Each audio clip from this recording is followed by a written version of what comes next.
Dr. Marigold, Charles Dickens. I am a cheap jack, and my own father's name was William Marigold. It was in his lifetime supposed by some that his name was William, but my own father always consistently said, no, it was William. On which point I content myself with looking at the argument this way: if a man is not allowed to know his own name in a free country, how much is he allowed to know in a land of slavery? As to looking at the argument through the medium of the register, William Marigold come into the world before registers come up much, and went out of it too. They wouldn't have been greatly in his line neither, if they had chanced to come up before him. I was born on the Queen's Highway, but it was the King's at that time. A doctor was fetched to my own mother by my own father, when it took place on a common, and in consequence of his being a very kind gentleman, and accepting no fee but a tea tray, I was named doctor, out of gratitude and compliment to him. There you have me. Dr. Marigold. I am at present a middle-aged man of a broadish build, in cords, leggings, and a sleeved waistcoat the strings of which is always gone behind.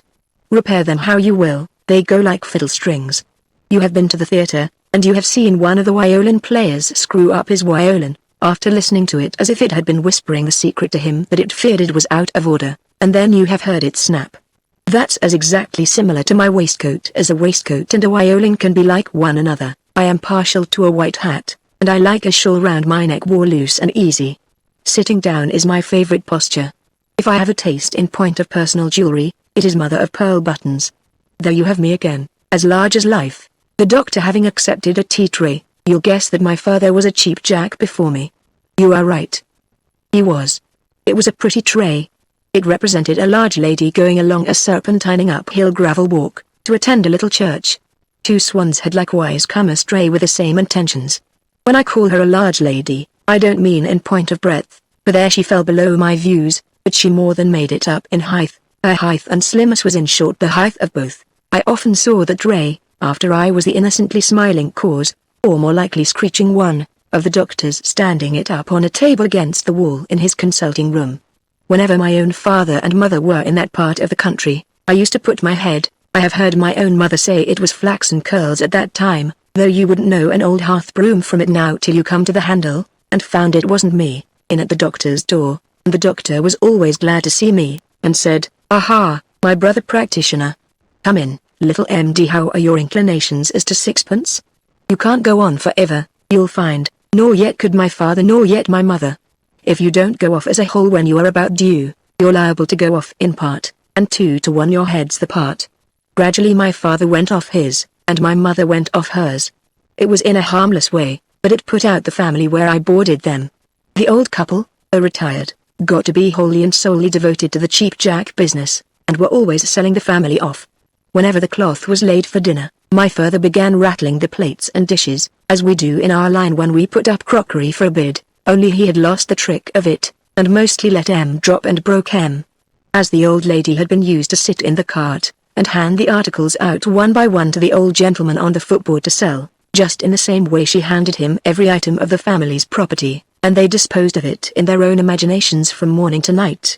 At last the old gentleman, lying bedridden in the same room with the old lady, cries out in the old patter, fluent, after having been silent for 2 days and nights, "Now here, my jolly companions everyone, which the Nightingale Club in a village was held, at the sign of the Cabbage and Shears, where the singers no doubt would have greatly excelled, but for want of taste, voices and ears, now, here, my jolly companions, everyone, is a working model of a used-up old cheap jack, without a tooth in his head, and with a pain in every bone, so like life that it would be just as good if it wasn't better, just as bad if it wasn't worse, and just as new if it wasn't worn out.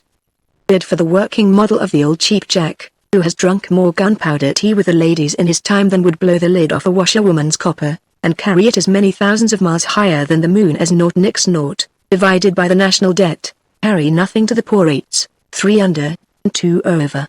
Now, my hearts of oak and men of straw, what do you say for the lot? 2 shillings, a shilling, 10 pence, 8 pence, 6 pence, 4 pence. 2 pence? Who said 2 pence? The gentleman in the scarecrow's hat? I am ashamed of the gentleman in the scarecrow's hat. I really am ashamed of him for his want of public spirit. Now I'll tell you what I'll do with you. Come. I'll throw you in a working model of the old woman that was married to the old cheap jack so long ago that upon my word and honor it took place in Noah's Ark, before the unicorn could get in to forbid the banns by blowing a tune upon his horn. There now. Come. What do you say for both? I'll tell you what I'll do with you. I don't bear you malice for being so backward. Here. If you make me a bid that'll only reflect a little credit on your town, I'll throw you in a warming pan for nothing, and lend you a toasting fork for life. Now come, what do you say after that splendid offer? Say £2, say 30 shillings, say £1, say 10 shillings, say 5, say 2 and 6. You don't say even 2 and 6? You say 2 and 3? No. You shan't have the lot for 2 and 3. I'd sooner give it to you, if you was good looking enough. Here. Mrs. Chuck the old man and woman into the cart, put the horse to, and drive 'em away and bury 'em. Such were the last words of William Marigold, my own father, and they were carried out, by him and by his wife, my own mother, on one and the same day, as I ought to know. Having followed as mourner, my father had been a lovely one in his time at the Cheap Jack work, as his dying observations went to prove. But I top him. I don't say it because it's myself, but because it has been universally acknowledged by all that has had the means of comparison. I have worked at it. I have measured myself against other public speakers, members of parliament, platforms, pulpits, counsel learned in the law, and where I have found them good, I have took a bit of imagination from them, and where I have found them bad, I have let them alone. Now I'll tell you what. I mean to go down into my grave declaring that of all the callings ill-used in Great Britain, the Cheap Jack calling is the worst used. Why ain't we a profession? Why ain't we endowed with privileges? Why are we forced to take out a hawker's license, when no such thing is expected of the political hawkers? Where's the difference betwixt us?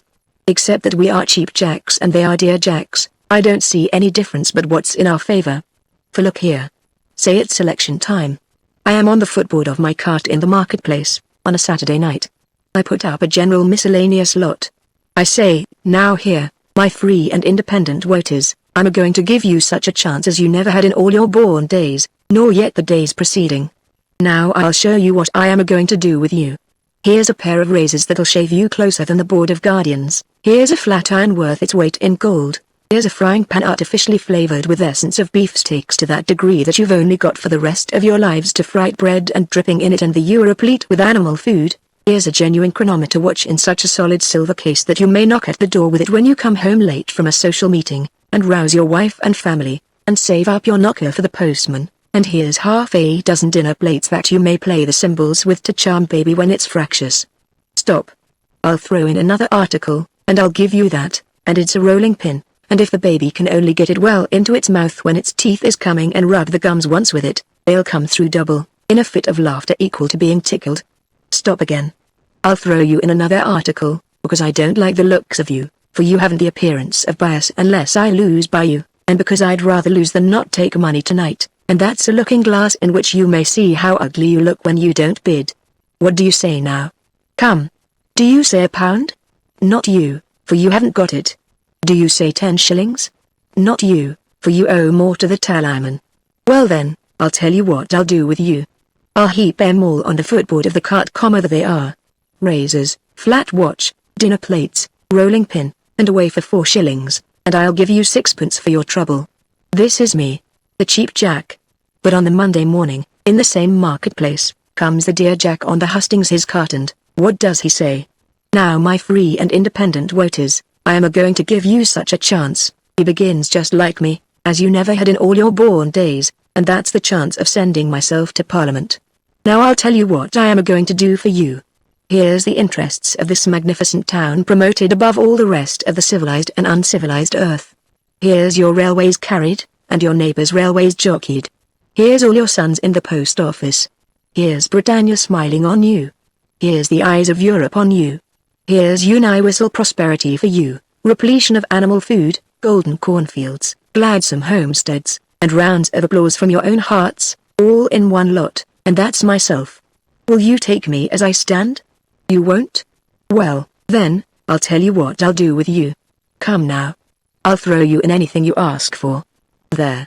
Church rates, abolition of more malt tax, no malt tax, universal education to the highest mark, or universal ignorance to the lowest, total abolition of flogging in the army, or a dozen for every private once a month all round, wrongs of men or rights of women only say which it shall be, take 'em or leave 'em, and I'm of your opinion altogether, and the lot's your own on your own terms. There. You won't take it yet? Well, then, I'll tell you what I'll do with you. Come. You are such free and independent voters, and I am so proud of you, you are such a noble and enlightened constituency, and I am so ambitious of the honor and dignity of being your member, which is by far the highest level to which the wings of the human mind can soar, that I'll tell you what I'll do with you. I'll throw you in all the public houses in your magnificent town for nothing. Will that content you? It won't? You won't take the lot yet? Well, then, before I put the horse in and drive away, and make the offer to the next most magnificent town that can be discovered, I'll tell you what I'll do. Take the lot, and I'll drop £2,000 in the streets of your magnificent town for them to pick up that can. Not enough? Now look here. This is the very furthest that I'm going to. I'll make it 2,500. And still you won't? Here, Mrs. Put the horse no, stop half a moment, I shouldn't like to turn my back upon you neither for a trifle, I'll make it £2,750. There. Take the lot on your own terms, and I'll count out £2,750 on the footboard of the cart, to be dropped in the streets of your magnificent town for them to pick up that can. What do you say? Come now. You won't do better, and you may do worse. You take it? Hooray. Sold again, and got the seat. These dear jacks soap the people shameful, but we cheap jacks don't. We tell 'em the truth about themselves to their faces, and scorn to court 'em. As to venturesomeness in the way of puffing up the lots, the dear jacks beat us hollow. It is considered in the cheap jack calling, that better patter can be made out of a gun than any article we put up from the cart, except a pair of spectacles. I often hold forth about a gun for a quarter of an hour, and feel as if I need never leave off. But when I tell 'em what the gun can do, and what the gun has brought down, I never go half so far as the dear jacks do when they make speeches in praise of their guns, their great guns that set 'em on to do it. Besides, I'm in business for myself, I ain't sent down into the marketplace to order, as they are. Besides, again, my guns don't know what I say in their laudation, and their guns do, and the whole concern of 'em have reason to be sick and ashamed all round. These are some of my arguments for declaring that the cheap jack calling is treated ill in Great Britain, and for turning warm when I think of the other jacks in question setting themselves up to pretend to look down upon it. I courted my wife from the footboard of the cart. I did indeed. She was a Suffolk young woman, and it was in Ipswich marketplace right opposite the corn chandler's shop. I had noticed her up at a window last Saturday that was, appreciating highly. I had talked to her, and I had said to myself, if not already disposed of, I'll have that lot. Next Saturday that come, I pitched the cart on the same pitch, and I was in very high feather indeed, keeping em laughing the whole of the time, and getting off the goods briskly. At last I took out of my waistcoat pocket a small lot wrapped in soft paper, and I put it this way, looking up at the window where she was. Now here, my blooming English maidens, is an article, the last article of the present evening's sale, which I offer to only you, the lovely Suffolk dumplings boiling over with beauty, and I won't take a bid of £1,000 for from any man alive. Now what is it? Why, I'll tell you what it is. It's made of fine gold, and it's not broke, though there's a hole in the middle of it, and it's stronger than any fetter that ever was forged, though it's smaller than any finger in my set of 10. Why 10? Because, when my parents made over my property to me, I tell you true, there was 12 sheets, 12 towels, 12 tablecloths, 12 knives, 12 forks, 12 tablespoons, and 12 teaspoons, but my set of fingers was too short of a dozen, and could never since be matched. Now what else is it? Come, I'll tell you.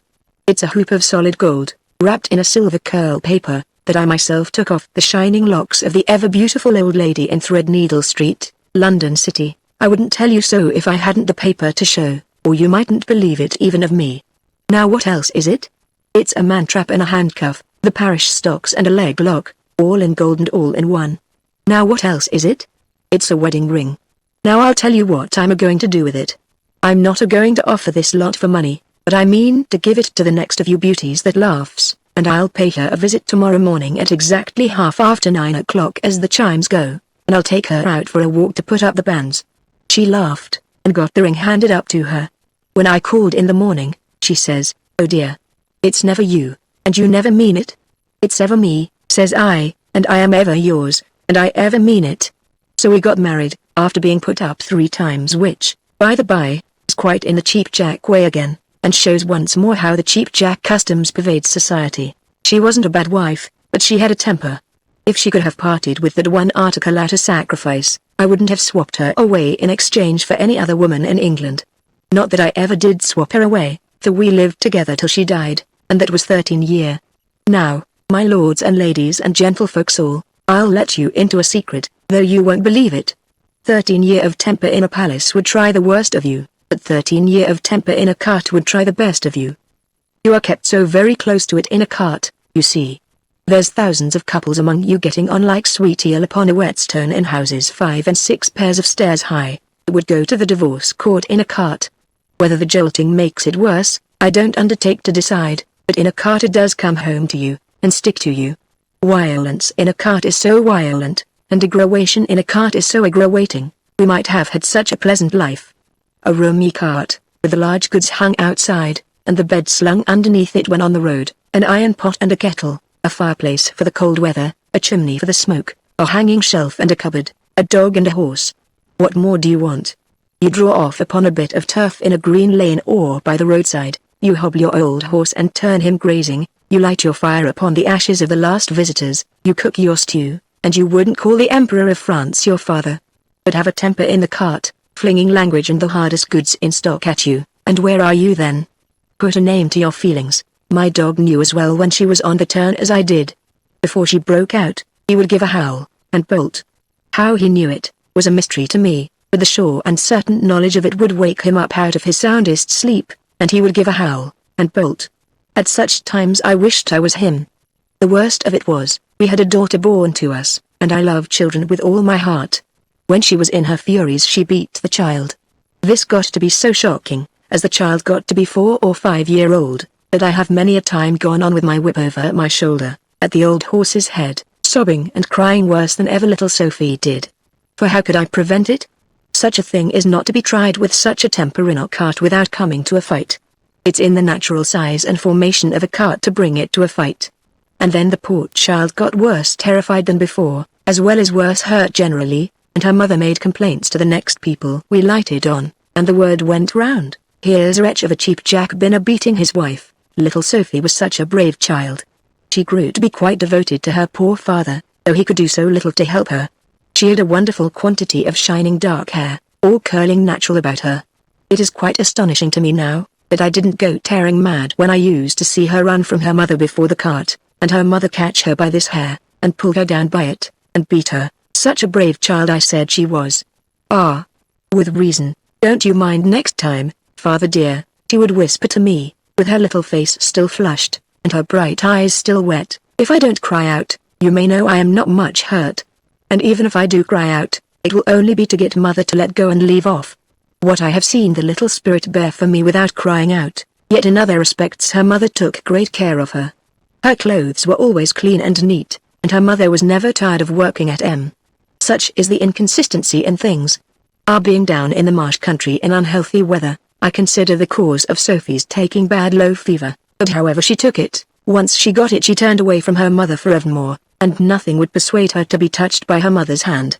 She would shiver and say, no, no, no, when it was offered at, and would hide her face on my shoulder, and hold me tight around the neck.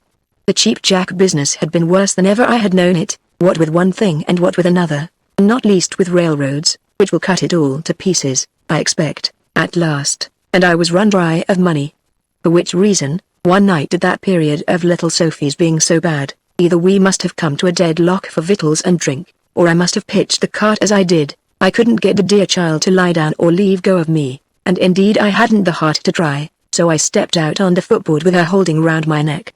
They all set up a laugh when they see us, and one chuckle-headed Joskin, that I hated for it, made the bidding, 2pence for her. Now, you country boobies, says I, feeling as if my heart was a heavy weight at the end of a broken sash line, I give you notice that I am going to charm the money out of your pockets, and to give you so much more than your money's worth that you'll only persuade yourselves to draw your Saturday night's wages ever again afterwards by the hopes of meeting me to lay 'em out with, which you never will, and why not? Because I've made my fortunes by selling my goods on a large scale for 75%. Less than I give for 'em, and I am consequently to be elevated to the House of Peers next week, by the title of the Duke of Cheap and Marcus Jack a law rule. Now let's know what you want tonight, and you shall have it. But first of all, shall I tell you why I have got this little girl round my neck? You don't want to know? Then you shall. She belongs to the fairies. She's a fortune teller. She can tell me all about you in a whisper, and can put me up to whether you're going to buy a lot or leave it. Now do you want a saw? No, she says you don't, because you're too clumsy to use one. Else here's a saw which would be a lifelong blessing to a handyman, at 4 shillings, at 3 and 6, at 3, at 2 and 6, at 2, at 18 pence. But none of you shall have it at any price, on account of your well-known awkwardness, which would make it manslaughter. The same objection applies to this set of 3 planes which I won't let you have neither, so don't bid for 'em. Now I am going to ask her what you do want. Then I whispered, your head burns so, that I am afraid it hurts you bad, my pet, and she answered, without opening her heavy eyes, just a little, father. Oh. This little fortune teller says it's a memorandum book you want. Then why didn't you mention it? Here it is. Look at it. 200 superfine hot breast wire wove pages. If you don't believe me, count 'em ready ruled for your expenses, an everlastingly pointed pencil to put 'em down with, a double-bladed penknife to scratch 'em out with, a book of printed tables to calculate your income with, and a camp stool to sit down upon while you give your mind to it. Stop. And an umbrella to keep the moon off when you give your mind to it on a pitch-dark night. Now I won't ask you how much for the lot, but how little. How little are you thinking of? Don't be ashamed to mention it, because my fortune teller knows already. Then making believe to whisper, I kissed her, and she kissed me. Why? She says you are thinking of as little as 3 and 3 I couldn't have believed it, even of you, unless she told me. 3 and 3 And a set of printed tables in the lot that'll calculate your income up to 40,000 a year. With an income of 40,000 a year, you grudge 3 and 6. Well then, I'll tell you my opinion. I so despise the 3 that I'd sooner take 3 shillings. There. For 3 shillings, 3 shillings, 3 shillings. Gone. Hand them over to the lucky man. As there had been no bid at all, everybody looked about and grinned at everybody, while I touched little Sophie's face and asked her if she felt faint, giddy. Not very, father. It will soon be over. Then turning from the pretty patient eyes, which were opened now, and seeing nothing but grins across my lighted grease pot, I went on again in my Cheap Jack style. Where's the butcher? My sorrowful eye had just caught sight of a fat young butcher on the outside of the crowd. She says that good luck is the butcher's. Where is he? Everybody handed on the blushing butcher to the front, and there was a roar, and the butcher felt himself obliged to put his hand in his pocket, and take the lot. The party so picked out, in general, does feel obliged to take the lot good 4 times out of 6. Then we had another lot, the counterpart of that one, and sold it 6 cheaper, which is always very much enjoyed. Then we had the spectacles. It ain't a special profitable lot, but I put 'em on, and I see what the Chancellor of the Exchequer is going to take off the taxes, and I see what the sweetheart of the young woman in the shawl is doing at home, and I see what the bishops has got for dinner, and a deal more that seldom fails to fetch 'em up in their spirits, and the better their spirits, the better their bids. Then we had the ladies' lot, the teapot, tea caddy, glass sugar basin, half a dozen spoons, and caudle cup, and all the time I was making similar excuses to give a look or two and say a word or two to my poor child. It was while the second lady's lot was holding Em in chain that I felt her lift herself a little on my shoulder, to look across the dark street. What troubles you, darling? Nothing troubles me, father. I'm not at all troubled. But don't I see a pretty churchyard over there? Yes, my dear. Kiss me twice, dear father, and lay me down to rest upon that churchyard grass so soft and green. I staggered back into the cart with her head dropped on my shoulder, and I says to her mother, quick! Shut the door. Don't let those laughing people see. What's the matter? She cries. Oh woman, I tells her. You'll never catch my little Sophie by her hair again, for she was flown away from you. Maybe those were harder words than I meant, but from that time forth my wife took to brooding, and would sit in the cart or walk beside it, hours at a stretch, with her arms crossed, and her eyes looking on the ground. When her furies took her, which was rather seldomer than before, they took her in a new way, and she banged herself about to that extent that I was forced to hold her. She got none the better for a little drink now and then, and through some years I used to wonder, as I plodded along at the old horse's head, whether there was many carts upon the road that held so much dreariness as mine, for all my being looked up to as the king of the cheap jacks. So sad our lives went on till one summer evening, when, as we were coming into Exeter, out of the farther west of England, we saw a woman beating a child in a cruel manner, who screamed, "Don't beat me! Oh mother, Mother, mother. Then my wife stopped her ears, and ran away like a wild thing, and next day she was found in the river. Me and my dog were all the company left in the cart now, and the dog learned to give a short bark when they wouldn't bid, and to give another and a nod of his head when I asked him, who said half a crown. Are you the gentleman, sir, that offered half a crown? He attained to an immense height of popularity, and I shall always believe taught himself entirely out of his own head to growl at any person in the crowd that bid as low as sixpence. But he got to be well on in years, and one night when I was convulsing York with the spectacles, he took a convulsion on his own account upon the very footboard by me, and it finished him. Being naturally of a tender turn, I had dreadful lonely feelings on me after this. I conquered them at selling times, having a reputation to keep, not to mention keeping myself, but they got me down in private, and rolled upon me. That's often the way with us public characters. See us on the footboard, and you'd give pretty well anything you possess to be us. See us off the footboard, and you'd add a trifle to be off your bargain. It was under those circumstances that I come acquainted with a giant. I might have been too high to fall into conversation with him, had it not been for my lonely feelings. For the general rule is, going round the country, to draw the line at dressing up. When a man can't trust his getting a living to his undisguised abilities, you consider him below your sort. And this giant when on view figured as a Roman. He was a languid young man, which I attribute to the distance betwixt his extremities. He had a little head and less in it. He had weak eyes and weak knees, and altogether you couldn't look at him without feeling that there was greatly too much of him both for his joints and his mind. But he was an amiable though timid young man. His mother let him out, and spent the money, and we come acquainted when he was walking to ease the horse betwixt two fairs. He was called Rinaldo di Velasco, his name being Pickleson. This giant, otherwise Pickleson, mentioned to me under the seal of confidence that, beyond his being a burden to himself, his life was made a burden to him by the cruelty of his master towards a stepdaughter who was deaf and dumb. Her mother was dead, and she had no living soul to take her part, and was used most hard. She travelled with his master's caravan only because there was nowhere to leave her, and this giant, otherwise Pickleson, did go so far as to believe that his master often tried to lose her. He was such a very languid young man, that I don't know how long it didn't take him to get this story out, but it passed through his defective circulation to his top extremity in course of time, when I heard this account from the giant, otherwise Pickleson, and likewise that the poor girl had beautiful long dark hair, and was often pulled down by it and beaten. I couldn't see the giant through what stood in my eyes. Having wiped I gave him sixpence, for he was kept as short as he was long, and he laid it out in 2-3 pennorths of gin and water, which so brisked him up, that he sang the favourite comic of Shivery Shaky, Ain't It Cold? A popular effect which his master had tried every other means to get out of him as a Roman wholly in vain. His master's name was Mim, a wary horseman, and I knew him to speak to.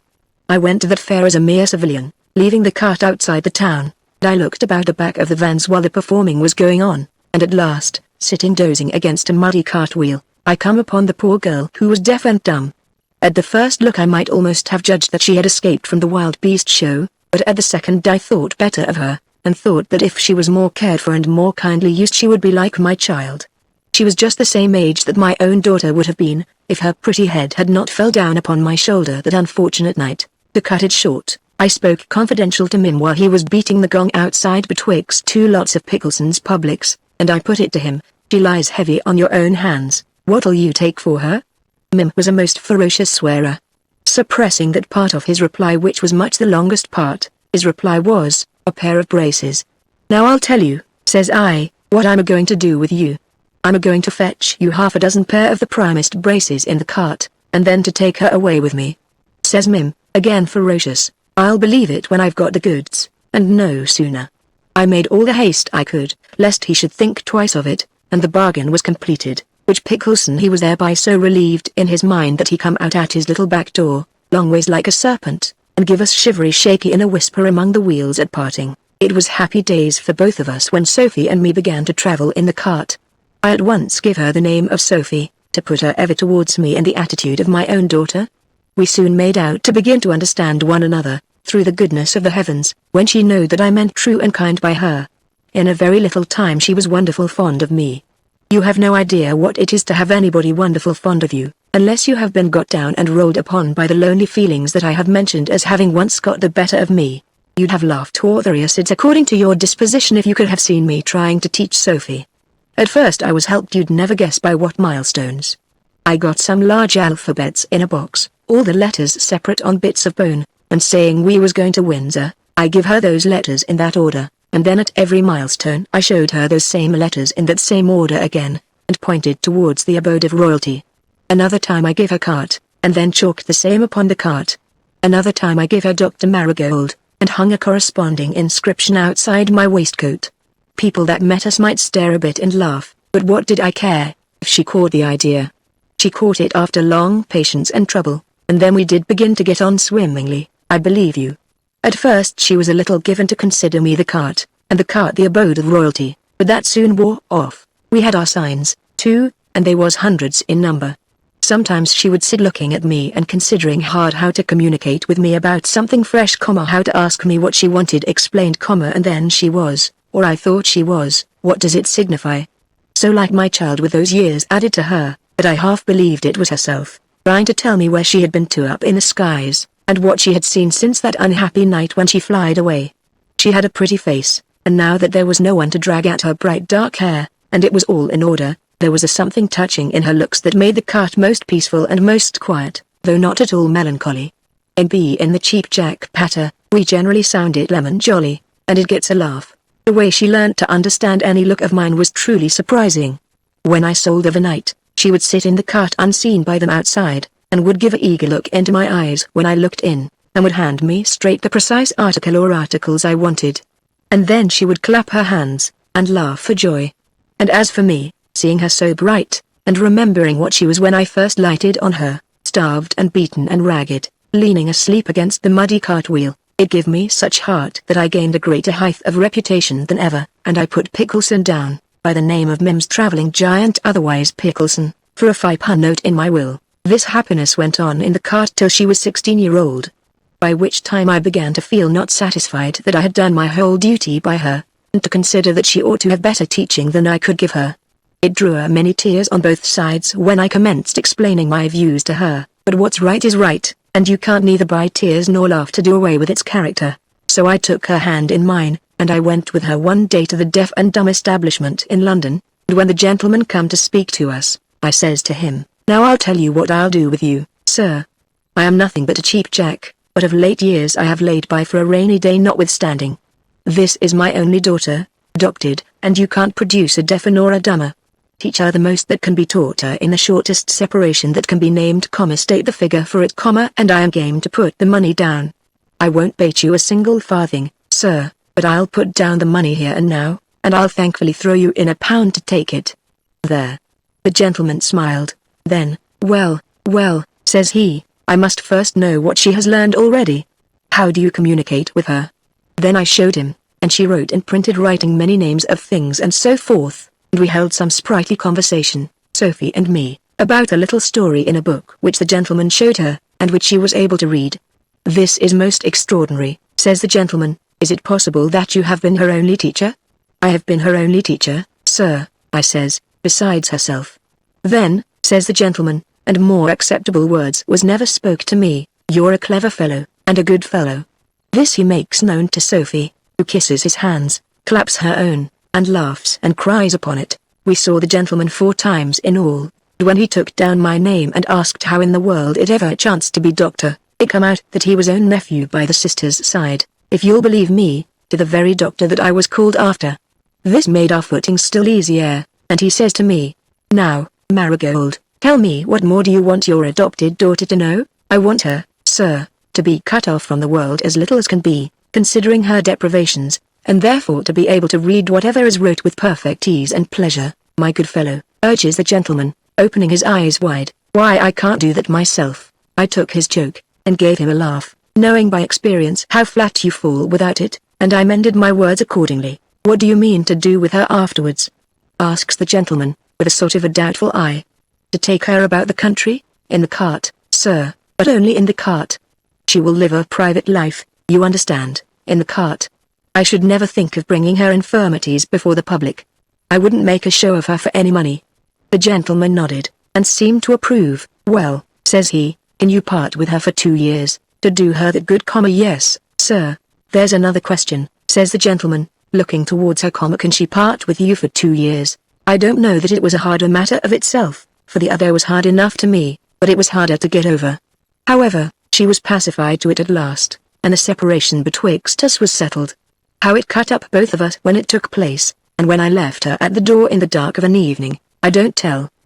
But I know this, remembering that night, I shall never pass that same establishment without a heartache and a swelling in the throat, and I couldn't put you up the best of lots in sight of it with my usual spirit, no, not even the gun, nor the pair of spectacles, for £500 reward from the Secretary of State for the Home Department, and throw in the honor of putting my legs under his mahogany afterwards. Still, the loneliness that followed in the cut was not the old loneliness, because there was a term put to it, however long, to look forward to, and because I could think, when I was anyways down, that she belonged to me and I belonged to her.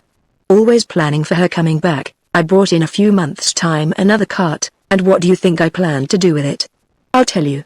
I planned to fit it up with shelves and books for her reading, and to have a seat in it where I could sit and see her read, and think that I had been her first teacher. Not hurrying over the job, I had the fittings knocked together in contriving ways under my own inspection, and here was her bed in a berth with curtains, and there was her reading table, and here was her writing desk, and elsewhere was her books in rows upon rows, pictures and no pictures, bindings and no bindings, gilt-edged and plain, just as I could pick them up for her in lots up and down the country, north and south and west and east, winds liked best and winds liked least, here and there and gone astray, over the hills and far away. And when I had got together pretty well as many books as the cart would neatly hold, a new scheme come into my head, which, as it turned out, kept my time and attention a good deal employed, and helped me over the 2 years' style. Without being of an avaricious temper, I like to be the owner of things. I shouldn't wish, for instance, to go partners with yourself in the cheap jack cart. It's not that I mistrust you, but that I'd rather know it was mine. Similarly, very likely you'd rather know it was yours. Well, a kind of a jealousy began to creep into my mind when I reflected that all those books would have been read by other people long before they was read by her.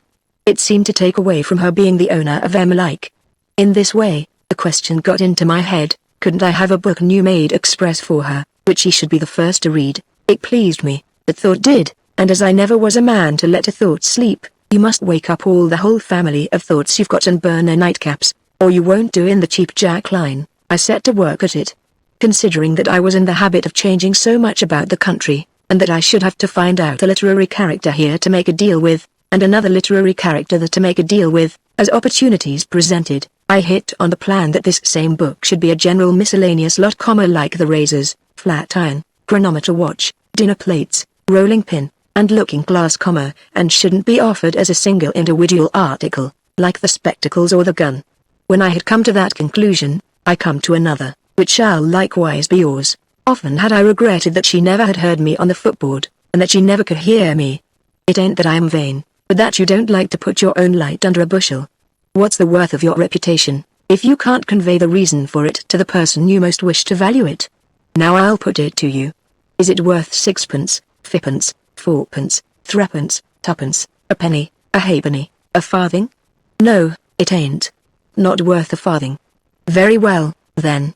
My conclusion was that I would begin her book with some account of myself, so that, through reading a specimen or two of me on the footboard, she might form an idea of my merits there. I was aware that I couldn't do myself justice. A man can't write his eye, at least I don't know how to, nor yet can a man write his voice, nor the rate of his talk, nor the quickness of his action, nor his general spicy way. But he can write his turns of speech, when he is a public speaker, and indeed I have heard that he very often does, before he speaks. Well, having formed that resolution, then come the question of a name. How did I hammer that hot iron into shape? This way. The most difficult explanation I had ever had with her was, how I come to be called doctor, and yet was no doctor. After all, I felt that I had failed of getting it correctly into her mind, with my utmost pains. But trusting to her improvement in the 2 years, I thought that I might trust to her understanding it when she should come to read it as put down by my own hand. Then I thought I would try a joke with her and watch how it took, by which of itself I might fully judge of her understanding it. We had first discovered the mistake we had dropped into, through her having asked me to prescribe for her when she had supposed me to be a doctor in a medical point of view, so thinks I. Now, if I give this book the name of my prescriptions, and if she catches the idea that my only prescriptions are for her amusement and interest, to make her laugh in a pleasant way, or to make her cry in a pleasant way, it will be a delightful proof to both of us that we have got over our difficulty. It fell out to absolute perfection. For when she saw the book, as I had it got up, the printed and pressed book, lying on her desk in her cart, and saw the title, Dr. Marigold's Prescriptions, she looked at me for a moment with astonishment, then fluttered the leaves, then broke out a-laughing in the charmingest way, then felt her pulse and shook her head, then turned the pages pretending to read them most attentive, then kissed the book to me, and put it to her bosom with both her hands. I never was better pleased in all my life. But let me not anticipate. I take that expression out of a lot of romances I bought for her. I never opened a single one of them, and I have opened many, but I found the romancer saying let me not anticipate. Which being so, I wonder why he did anticipate, or who asked him to it. Let me not, I say, anticipate. This same book took up all my spare time. It was no play to get the other articles together in the general miscellaneous lot, but when it come to my own article, there, I couldn't have believed the blotting, nor yet the buckling to at it, nor the patience over it. Which again is like the footboard. The public have no idea. At last it was done, and the 2 years' time was gone after all the other time before it, and where it's all gone to, who knows? The new cart was finished, yellow outside, relieved with vermilion and brass fittings, the old horse was put in it, a new un and a boy being laid on for the Cheap Jack cart, and I cleaned myself up to go and fetch her. Right cold weather it was, cart chimneys smoking, carts pitched private on a piece of waste ground over at Wandsworth, where you may see M from the Sue Western Railway when not upon the road. Look out of the right-hand window going down, Marigold, says the gentleman, giving his hand hearty. I am very glad to see you, yet I have my doubts, sir, says I, if you can be half as glad to see me as I am to see you. The time has appeared so long, has it, Marigold? I won't say that, sir, considering its real length, but, what a start, my good fellow. Ah, I should think it was. Grown such a woman, so pretty, so intelligent, so expressive. I knew then that she must be really like my child, or I could never have known her, standing quiet by the door. You are affected, says the gentleman in a kindly manner. I feel, sir, says I, that I am but a rough chap in a sleeved waistcoat. I feel, says the gentleman, that it was you who raised her from misery and degradation, and brought her into communication with her kind. But why do we converse alone together, when he can converse so well with her? Address her in your own way. I am such a rough chap in a sleeved waistcoat, sir, says I, and she is such a graceful woman, and she stands so quiet at the door, dry if she moves at the old sign, says the gentleman. They had got it up together a purpose to please me.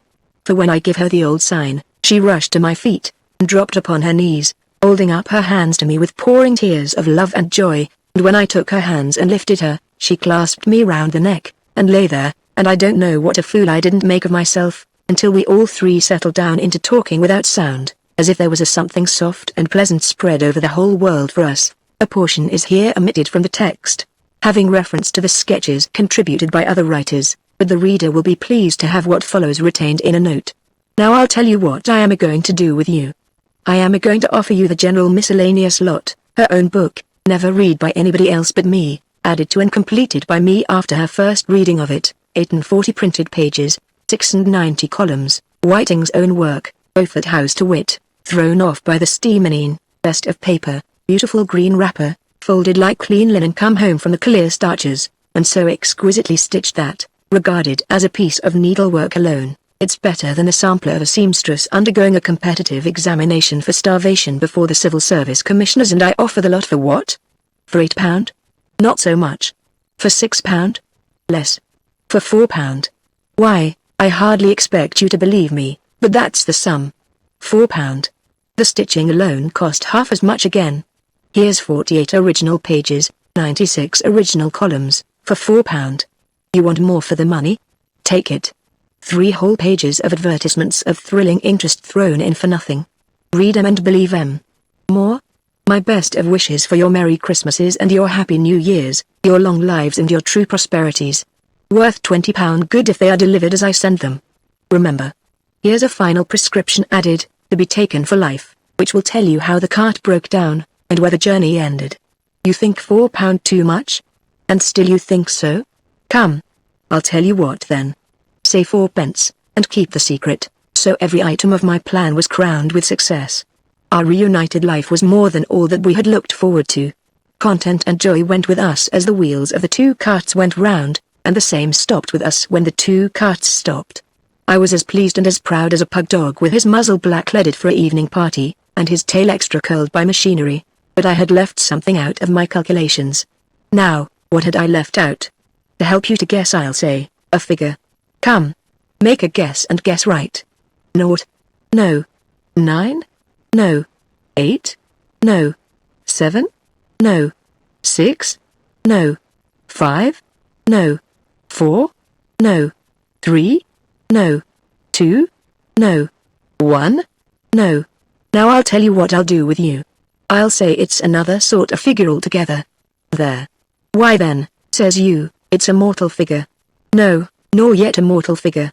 By such means you got yourself penned into a corner, and you can't help guessing a mortal figure. That's about it. Why didn't you say so sooner? Yes. It was a mortal figure that I had altogether left out of my calculations. Neither man's, nor woman's, but a child's. Girls or boys? Boys. Aye, says the sparrow with my bow and arrow. Now you have got it. We were down at Lancaster, and I had done 2 nights more than fair average business, though I cannot in honour recommend them as a quick audience, in the open square there, near the end of the street where Mr. Sly's King's Arms and Royal Hotel stands. Mim's travelling giant, otherwise Pickleson, happened at the self-same time to be trying it on in the town. The genteel lay was adopted with him. No hint of a van. Green baize alcove leading up to Pickleson in an auction room. Printed poster, free list suspended, with the exception of that proud boast of an enlightened country, a free press. Schools admitted by private arrangement. Nothing to raise a blush in the cheek of youth or shock the most fastidious. Mim swearing most horrible and terrific, in a pink calico pay place, at the slackness of the public. Serious handbill in the shops, importing that it was all but impossible to come to a right understanding of the history of David without seeing Pickleson. I went to the auction room in question, and I found it entirely empty of everything but echoes and the mouldiness, with the single exception of Pickleson on a piece of red drugget. This suited my purpose, as I wanted a private and confidential word with him, which was, Pickleson. Owing much happiness to you, I put you in my will for a £5 note, but, to save trouble, here's £4 and down, which may equally suit your views, and let us so conclude the transaction. Pickleson, who up to that remark had had the dejected appearance of a long Roman rushlight that couldn't anyhow get lighted, brightened up at his top extremity, and made his acknowledgments in a way which, for him, was parliamentary eloquence. He likewise did add, that, having ceased to draw as a Roman, Mim had made proposals for his going in as a conwitted Indian giant worked upon by the dairyman's daughter. This, Pickleson, having no acquaintance with the tract named after that young woman, and not being willing to couple gag with his serious views, had declined to do, thereby leading to words and the total stoppage of the unfortunate young man's beer. All of which, during the whole of the interview, was confirmed by the ferocious growling of Mim down below in the pay place, which shook the giant like a leaf. But what was to the present point in the remarks of the travelling giant, otherwise Pickleson, was this: Dr. Marigold, I give his words without a hope of conveying their feebleness, who is the strange young man that hangs about your carts, the strange young man. I gives him back, thinking that he meant her, and his languid circulation had dropped a syllable. Doctor, he returns, with a pathos calculated to draw a tear from even a manly eye, I am weak, not so weak yet as that I don't know my words. I repeat them, Doctor. The strange young man. It then appeared that Pickleson, being forced to stretch his legs, not that they wanted it, only at times when he couldn't be seen for nothing, the wit in the dead of the night and towards daybreak, had twice seen hanging about my carts, in that same town of Lancaster where I had been only 2 nights, this same unknown young man. It put me rather out of sorts.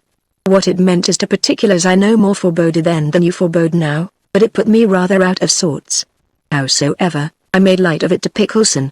I took leave of Pickleson, advising him to spend his legacy in getting up his stamina, and to continue to stand by his religion.